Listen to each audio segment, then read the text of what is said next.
hang on, I gotta get it set up. Go ahead. Okay. So we're here to deliver DSA's open letter to Greg Harms, who's the executive director of the shelter, the Boulder Shelter for the Homeless. They provide a much needed service to the Boulder community for housing people in, well, not housing, but providing shelter for people who desperately need it. The homeless population continues to grow as Boulder continues to get gentrified and people get priced out of housing. The shelter has a number of actually very dangerous policies that have resulted in one death already prior. Benjamin Harvey, who froze to death on Christmas Day last year for the crime of tapping on a window when he was a few minutes late for the shelter's arbitrary mail collection window. He was banned for a year and then froze to death on the park bench.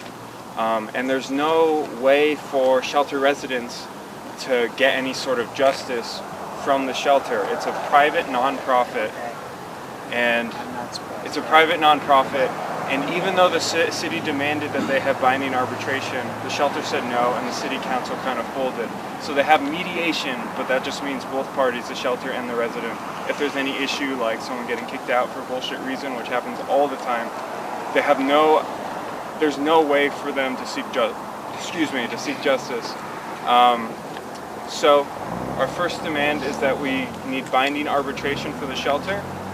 Also, we need all current suspensions reevaluated, and every person, every resident who has been sent to the shelter through coordinated entry, which is their sort of high priority funnel to services, be readmitted immediately. It's really cold. I wouldn't be able to sleep out here. And third, we need people who have experienced homelessness, either presently or in the past, on the board of directors. The people that are living here should have a say in how it's run.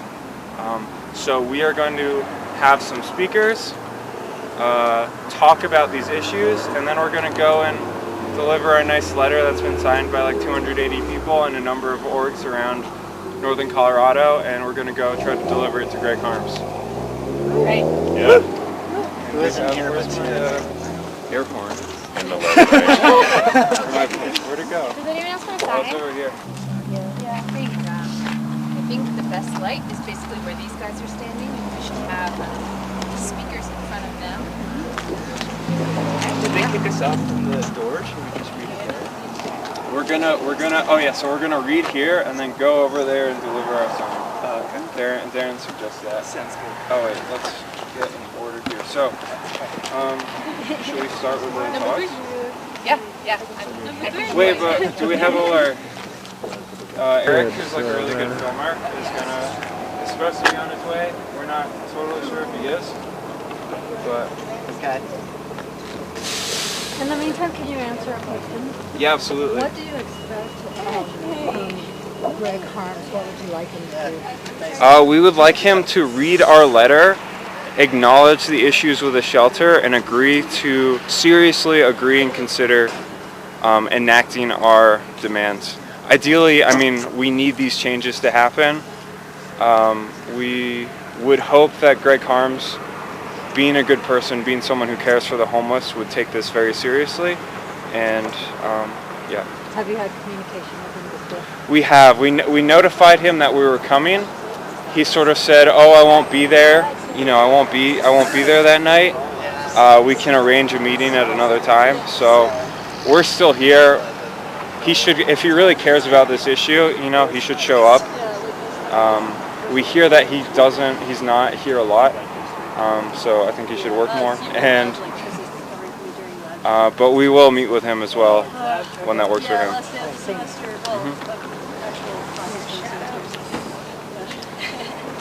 I can't read this on my phone. Can you make sure you're in the light? Yeah. Yep.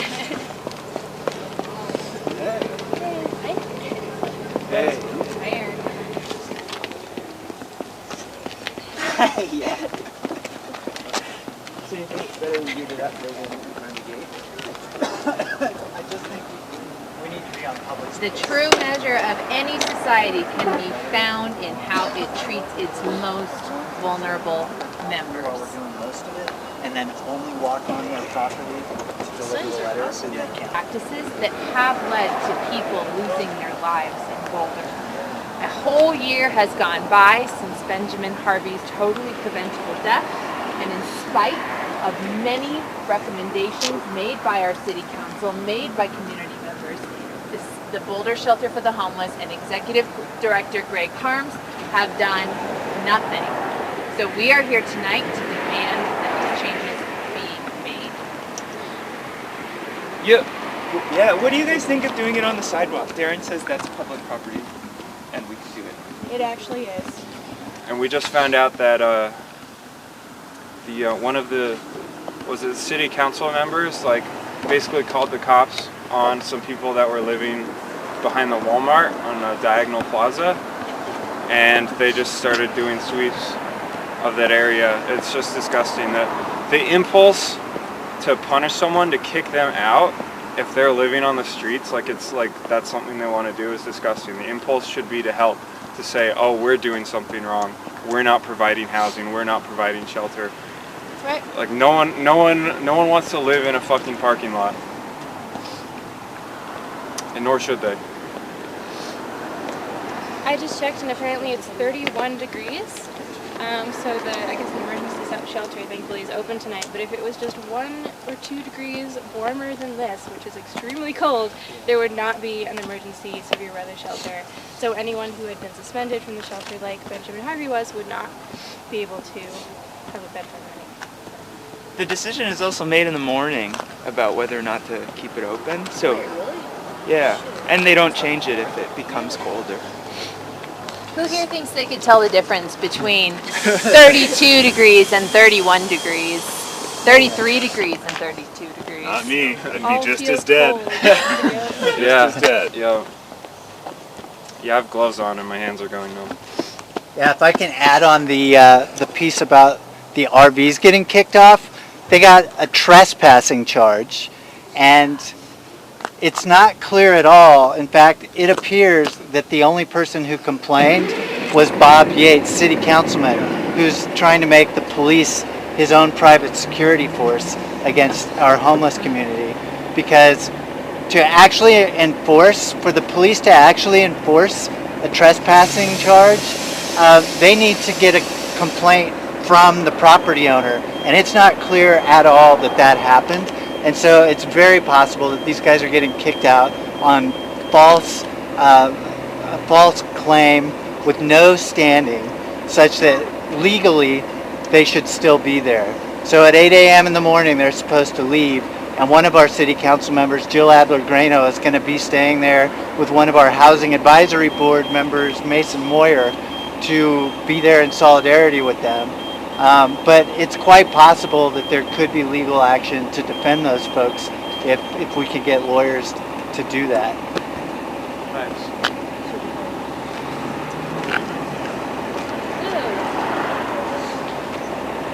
Alright. So I guess the plan is I'm going to go to the sidewalk and speakers will speak and then deliver the letter, ideally to Greg Harms himself, right? Alright, I think we'll. that's what's up. Well, yeah. This dude is like looking at us. That's definitely him. It's all wave. Right below you move. Up in the top window is the offending person. At least watching us. He looked like that. An office, you can kind of see him over there. An office window